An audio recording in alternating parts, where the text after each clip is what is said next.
A lot of it does come in from Canada, and so we'll end up putting very severe tariffs on that if we have to.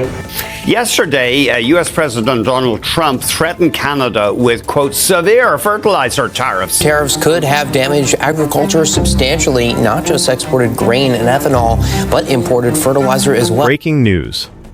Minutes ago, something fundamental changed in North American trade, and almost no one in Washington marked the moment when it happened. There was no tariff announcement, no emergency press conference, no confrontation across a negotiating table. Instead, Canada quietly completed a move that makes U.S. pressure on Canadian agriculture largely irrelevant. A leverage point worth hundreds of billions of dollars did not get challenged. It simply stopped working. For decades, the United States never needed to threaten Canadian farmers directly to influence outcomes. The pressure point was built into the system itself.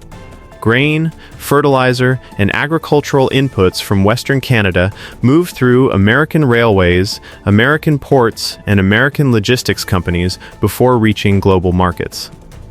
Even when buyers were in Europe or beyond, the infrastructure ran south first. That reality created influence without effort. Fees flowed south. Scheduling power flowed south. And when tensions rose, the risk was always asymmetrical.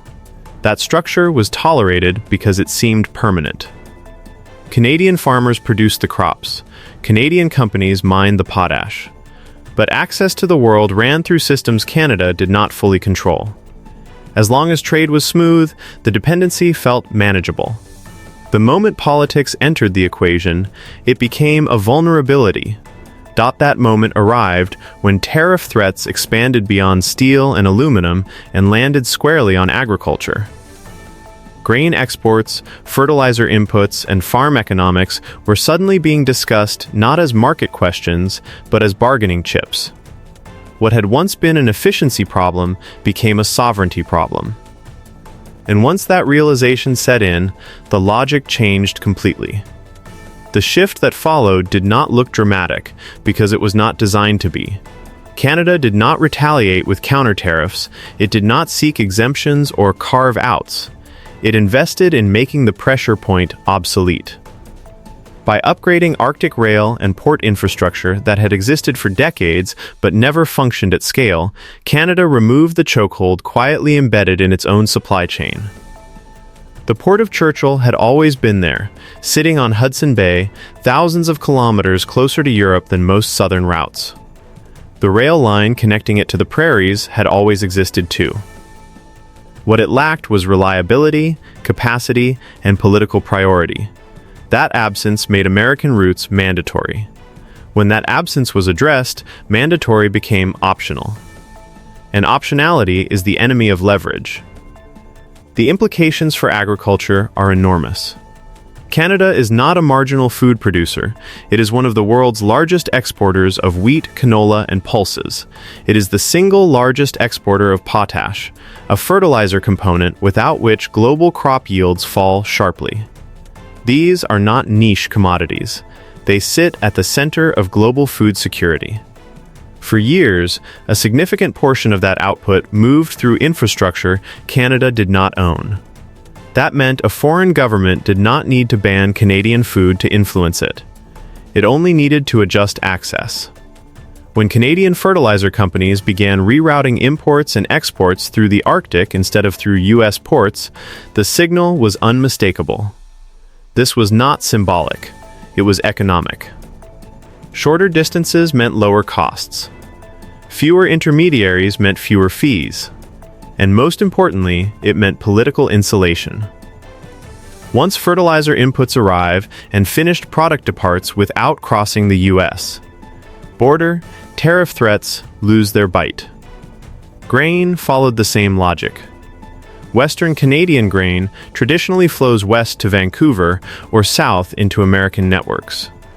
Vancouver remains essential, but it is congested, expensive, and capacity constrained. Southern routes offered flexibility but came with dependency. The Arctic route offered something neither could guarantee on its own: control. Grain grown in Canada, moved on Canadian rail, shipped from a Canadian port, sold directly to global buyers. no handoff, no leverage point. This is where the scale matters. Analysts often cite the figure of roughly $700 to $800 billion in agricultural trade over the coming decade that could realistically be influenced by this shift. That number does not represent a single year or a single port. It represents cumulative trade value moving through systems Canada controls rather than systems it rents. The difference is not just where the money goes. It is who gets to apply pressure when conditions change.